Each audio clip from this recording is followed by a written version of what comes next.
सबको जय मसीह की।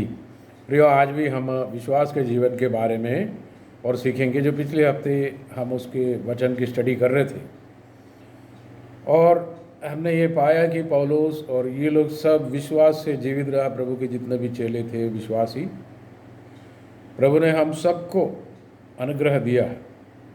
तो कई लोग बोलते हैं इतना विश्वास मेरे पास नहीं है, वो तो पौलुस के पास है, पतरस के पास है, उन्हीं लोगों में विश्वास है। नहीं, प्रभु ने रोमी 12 में उसकी शुरुआती आयतों में लिखा है कि प्रभु ने सबको एक मापदंड के अनुसार विश्वास दिया है। एक ही माप, ऐसा है कि नहीं है कि अलग अलग मापदंड है। नहीं, अगर जैसे कि मान के चलिए कि कहीं शादी पार्टी है और या कोई भी पार्टी है तो सबको लाइन से खाना दे रहा। कई जगह पर खुद ही खाना लोग लेते हैं, लेकिन मान के चलिए कि एक जगह पर वहाँ पे जो बैठा व्यक्ति सबको एक ही चम्मच से सूप दे रहा, तो वो बराबर एक ही चम्मच से दे रहा। इसी प्रकार परमेश्वर ने सारे मनुष्य को, जो विश्वासी जितना भी है, सबको एक बराबर का विश्वास दिया है, माप के अनुसार दिया है और एक ही बराबर के। जैसे कोई बोलते कि अलग अलग 10 जगह पर लकड़ी जलाना है, तो वो बंदे को आग दिया, तो बोले, किसी ने बोले कि मेरे को ज़्यादा आग दिया उसने। मान के चलिए उस समय माचिस नहीं है, आग जो जला हुआ उसमें से कोई लकड़ी में आपको देते हैं। तो एक जन ने बोला कि उसको ज़्यादा आग दिया है, मेरे को कम आग दिया। इसी प्रकार विश्वास को भी थोड़ा समझने के लिए देखिए आप कि कोई बोला कि मेरे को उसने ज़्यादा बहुत कम आग दिया है, वो जो जा रहा वो बाजू वाले को तो बहुत ज़्यादा 10-12 लकड़ी पूरा भर के उसमें जला जला कर दिया, मेरे को एक ही दिया। ऐसा बोलने में कोई मतलब नहीं है। आग जो है अगर एक बार जला कर दिया, उससे आप जितना भी बना सकता है, जितना भी बना सकता है, आग फैलता है। तो प्रियो, विश्वास इसी प्रकार परमेश्वर ने अपने अनंत शक्ति से अपना वचन के थ्रू आपको निकाल कर दिया। आपके पास विश्वास है। विश्वास किसके पास है? वचन जिसके पास है उसके पास है। और प्रभु यीशु ने यूहन्ना 15:7 में ये कहा है कि तुम मुझ में बने रहो, मेरा वचन तुम में बना रहे, कि जो मांगो तुम्हें मिल जाएगा। ये हमको विश्वास दिलाता है। वो वचन सुनते ही हमारे अंदर भी विश्वास आता है। तो वचन सुनने से, रोमी 10 में लिखा, वचन सुनने से विश्वास आता है। तो कई लोग बोलते हैं मैंने 2-3 बार प्रार्थना किया, वो चीज़ मिला नहीं। हो सकता है कई बहुत सारे विश्वासियों में प्रार्थना का उत्तर न मिलने का एक निराशा, आशा के विपरीत है निराशा। तो ये निराशा जब आता है तो क्या करें? तो समझना कि मैं प्रभु से कोई चीज़ मेरे अंदर, जो प्रभु से दूर करने की कोई चीज़ मेरे अंदर आ गया है, तुरंत उस विचार को जो है कब्जे में लो, उस विचार के विरोध में वचन के पास जाओ। ये पौलुस भी कोरिन्थियों की पत्री में लिखता है कि परमेश्वर के ज्ञान के विरुद्ध में उठने वाली हरेक विचारों को, कल्पनाओं को हम उसको कैद करके मसीह की अनुसरण की अधीनता में करते हैं। कि आप अपने विचारों को बदल सकता है।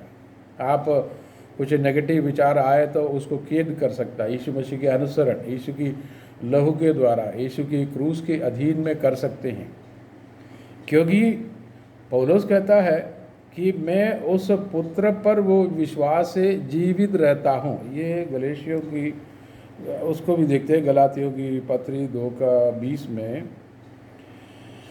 पौलुस जीने का कारण, वो बहुत निराशा में ऐसे बीच में से गुजरा, कई बार विपत्ति, कई बार अपने, वो कई बार गिनवाता है कि मैं 39 कोड़े खाए, कि 5 बार, एक नहीं। ये यहूदी लोग उसको कोड़े मारते हैं या उस तरह की कई दंड देते, पथराव करते हैं। एक बार वो पथराव के कारण, वो सब विश्वास के कारण गिर गया। करीब करीब वो लोगों ने समझ लिया कि पास में देखा तो ये मर गया, तो वो छोड़ कर चले गए। लेकिन प्रभु ने अपने सामर्थ्य से उसको जिंदा कर दिया, उठाया। वो चल के 15-20 किलोमीटर दूर जो है अगली शहर तक पैदल चले गए। इतनी सामर्थ्य है प्रभु में, विश्वास में। जब आपको लगता है कि मेरे पास जो मेरे सारी आशा खत्म हो गई है, तो प्रभु की वचन से फिर से आशा बन जाता है, ऐसे ख़त्म नहीं होता। प्रभु में आशा और विश्वास दोनों ख़त्म नहीं होता, क्योंकि आशा से ही विश्वास बनता है। वो इब्रानी 11 में लिखा, अब विश्वास आशा की हुई वस्तुओं की, यानी जिस पर हमने आशा लगाया है, जिस बात पे, उसको प्रभु एक कॉन्फिडेंस देता है, मजबूती देता है वचन के द्वारा। विश्वास ऐसे ही है। तो आपके पास आशा होना चाहिए, मैं अनुग्रह में रहूँगा, मैं चंगे हो जाऊँगा, ये आशा से स्टार्ट होता है, ये सब वचन से। फिर वचन आकर उस आशा को मजबूत कर देते, यीशु की मार खाने से मैं चंगा हो गया। देखते हैं पौलुस ने क्या कहा, गलातियों की पत्री 2:20 में उसने क्या कह दिया, उसका जीने का मकसद उसने लिख दिया, कह दिया, हमको समझाया। मैं मसीह के साथ क्रूस पर चढ़ाया गया हूँ और अब मैं जीवित ना रहा। अब मैं जीवित नहीं रहा, इसका मतलब ये नहीं कि मैं मर गया करके, मरा तो वो लिखा कैसे, वो ये हमको समझा रहा है कि मैं शारीरिक अभिलाषाओं के लिए, प्रभु के विरुद्ध में उठने वाली बातों के लिए मैं मर गया। उस बात मुझ में अब काम नहीं कर रहा। अब मैं जीवित ना रहा, पर मसीह मुझ में, यानी मैं करके एक वो है जो हमको प्रभु के वचन को सुनने से इनकार करता है, एक बलवा देने वाली एक स्पिरिट है, वो मुझ में जीवित नहीं रहा। प्रभु यीशु मेरे द्वारा जीवित है, और मैं शरीर में अब तो जीवित तो हूँ, जिंदा तो हूँ, तो केवल उस विश्वास से जीवित हूँ। अगर मेरे जीने का कोई मकसद है तो विश्वास है, फेथ है। कौन सी फेथ? जो परमेश्वर के पुत्र पर है। हिंदी में लिखा है कि परमेश्वर के पुत्र पर। इंग्लिश में अगर ठीक से पढ़े तो उसमें लिखा, I live by the faith of son of God. Faith of,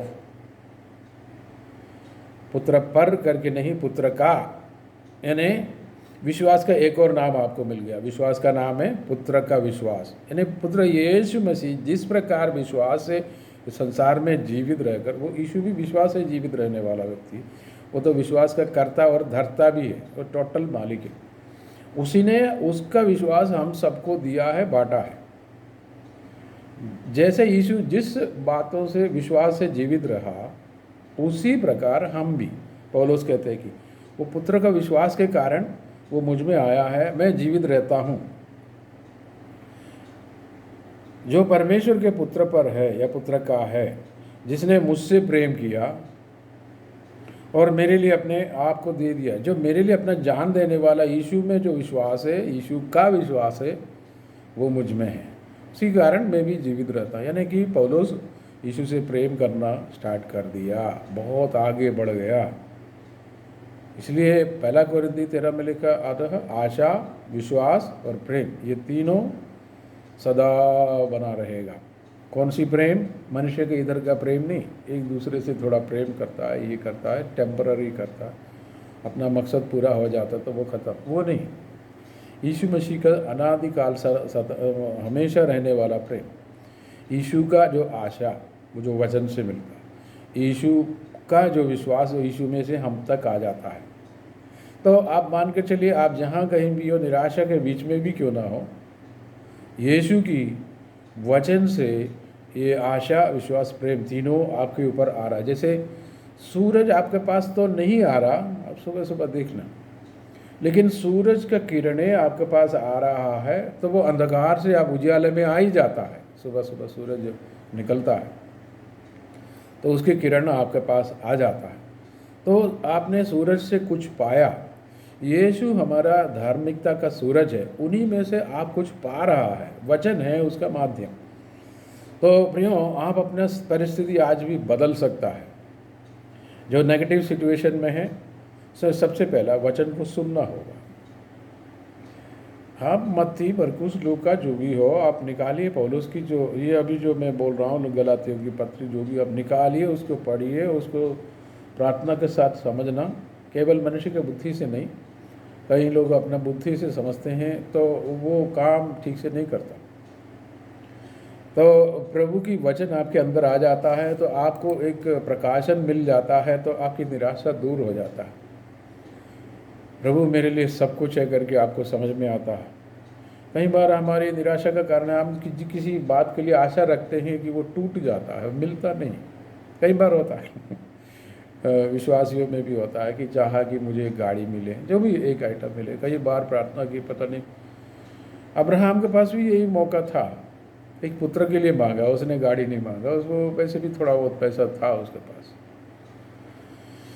Abraham गरीब नहीं था, प्रभु ने उसको पहले से आशीष दी थी। कई लोग गरीबी को आशीष मानते हैं, तो ये गलतफहमी है। आपको कहीं और से मिला, वचन से नहीं मिला।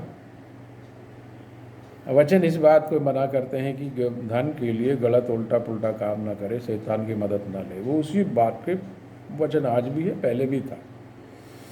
तो प्रभु अब्राहम एक बेटे के लिए प्रभु के पीछे चला, बीच में उसमें भी निराशा आए। अब उत्पत्ति 15 में परमेश्वर अब उनके दर्शन में मिलने आते हैं, तो तू मेरे राहों पर चल करके प्रभु उनको सिखाते हैं। तो बोलता कि तूने मुझे क्या दिया, तूने मुझे एक बेटे को दिया नहीं।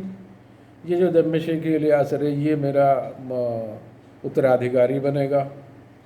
हाँ, तो जिस बात के लिए मैंने विश्वास किया, वो क्या बोल रहा था कि मैंने विश्वास किया, वो चीज़ मेरे को मिला नहीं, मेरा उम्र बढ़ते जा रहा। कि प्रभु ने, तू मेरे साथ बना रहो, मुझ में बने रहो, मेरा वचन तुम में बना रहे, सही समय पर तेरा बेटा होगा। वो दमिश्क की ये तेरा उत्तराधिकारी नहीं बना। वो पुराने ज़माने में अगर वो पुत्र के बिना मर जाता तो उनकी दासों में से जो सीनियर है, जो मैनेजर है, वो उत्तराधिकारी बनता है, उसको सब देकर जाना पड़ता है। वो क्या होता है कि बड़ा सा डंडी जो है टेढ़ा हुआ, वो उसमें नाम लिखा रहता है, अब्राहम के बाद इसहाक, याकूब, ऐसे नाम लिख के, यही डंडी लेके याकूब चले थे, इसका मतलब उत्तराधिकारी। तो वो बोल रहा है कि मेरे पास कोई बच्चा नहीं है, तो मैं ये एलीआजर को मुझे देना पड़ेगा। नहीं नहीं, परमेश्वर ने कहा। फिर प्रभु ने बोला, आ जाओ, बाहर आ जाओ, मेरी वचन सुनो, देखो आसमान के सितारों को गिनो, इससे ज़्यादा होंगे तेरे बच्चे। तो उसने विश्वास कर लिया प्रभु की। प्रभु ने देखा कि मेरी बात को इसने विश्वास कर लिया, तो ये धर्मी है। तो इसको बोलते हैं विश्वास की धार्मिकता। तो प्रियो, आप जो जिस परिस्थिति में हैं, कई बार जो आशा की वस्तुओं को आप पा नहीं पाते, इस संसार में दुखी होकर रहते हैं, तो प्रभु के पास आने से वो दुख दूर होगा। प्रभु अब्राहम से बात की, उनका निराशा दूर हो गया, वो विश्वास में मजबूत रहा और निराशा के बीच में भी फिर आशा रखकर धन्यवाद करने लगे, क्योंकि प्रभु ने वायदा किया और उसने ये जाना कि वो वायदा किया है वो पूरा करने में सामर्थ्य। इब्रानी 11 में सारा के बारे में लिखा, 11 का 11, कि सारा ने भी परमेश्वर को ऐसे समझी कि ये जो वायदा करता है पूरा करने में सामर्थ्य है। तो इसलिए वो भी विश्वास की बहुत बड़ी एक उदाहरण है। अब्राहम के, कई लोग सोचते हैं कि सारा में विश्वास इतना नहीं था, अब्राहम में था। नहीं, सारा भी विश्वास करती थी, इसलिए तो बच्चा पैदा हुआ है जो इसहाक बोलते हैं, हंसना, हंसी, स्माइल करना, यानी कि मेरे घर में मुस्कुराहट आ गया, मेरे घर में हंसने का मौका मिला। ये टट्टे वाला मजाक वाला हंसना नहीं, ये जीत वाला हंसी। तो प्रभु आपके जीवन में भी ऐसे चमत्कार करेगा। ये विश्वास को बाइबल में कहीं अलग अलग नाम दिया है। जैसे अभी अपन ने पढ़ा गलातियों की पत्री 2:20 में पौलुस कहते हैं कि पुत्र का विश्वास, यीशु मसीह का विश्वास। उससे पहले से हमको मालूम है कि ये विश्वास को अब्राहम का विश्वास कहलाता है, द फेथ ऑफ अब्राहम। और रोमी 4 में ये सब लिखा है, अब्राहम का विश्वास। फिर कहते हैं कि पुत्र का विश्वास, और इसका एक और नाम है पुत्र का विश्वास, इसको परमेश्वर का विश्वास, गॉड काइंड ऑफ फेथ। वो मरकुस 11:23-24 में लिखा है, हम उसमें भी चलते हैं। मरकुस 11:23-24 में लिखा है, मैं तुमसे सच कहता हूँ कि जो कोई इस पहाड़ से कह दे कि तू उखड़ जा और समुद्र में जा पड़ और मन में संदेह न करे वरन प्रतीति करे जो कहता हूँ वो हो जाएगा, तो उसके लिए हो जाएगा, वही होगा। आपके लिए प्रभु ने गारंटी दिया, तो विश्वास के साथ बोल दे, स्पीक इट, होगा। विश्वास का लेवल है, पहला, सेकंड लेवल, से लेवल बढ़ता है। ऐसा नहीं कि एकदम से एक आदमी कल यीशु को ग्रहण किया, वचन थोड़ा सा सुना, मरकुस 11, 22, 23 वो सब 24 सब पढ़ लिया।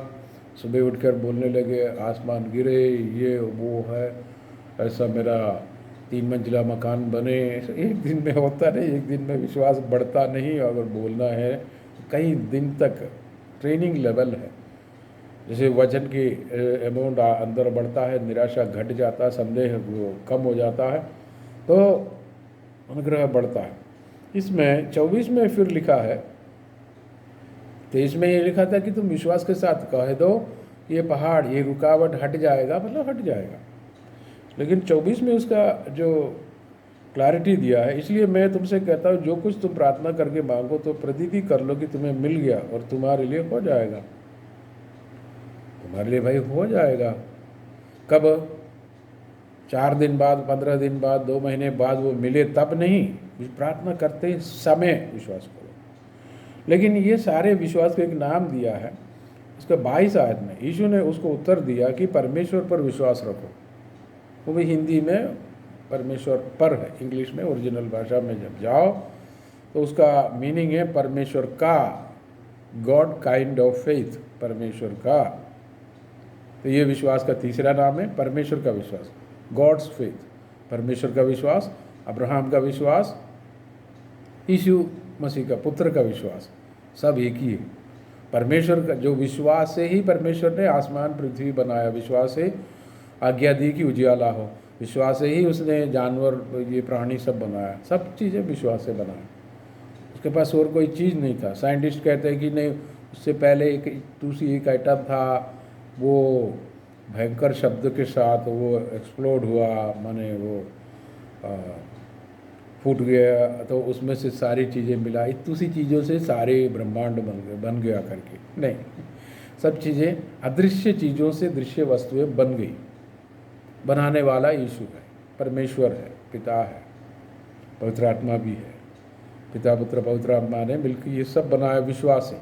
और उसके बाद पुत्र ने वो विश्वास अब्राहम को दी, और यीशु मसीह मनुष्य जब बन के आया तो अब्राहम का विश्वास उठा के आपको दिया, मुझको दी, हम भी उसी से जीवित रहते हैं। तो ये विश्वास का जीवन बोलते हैं, this is called faith life.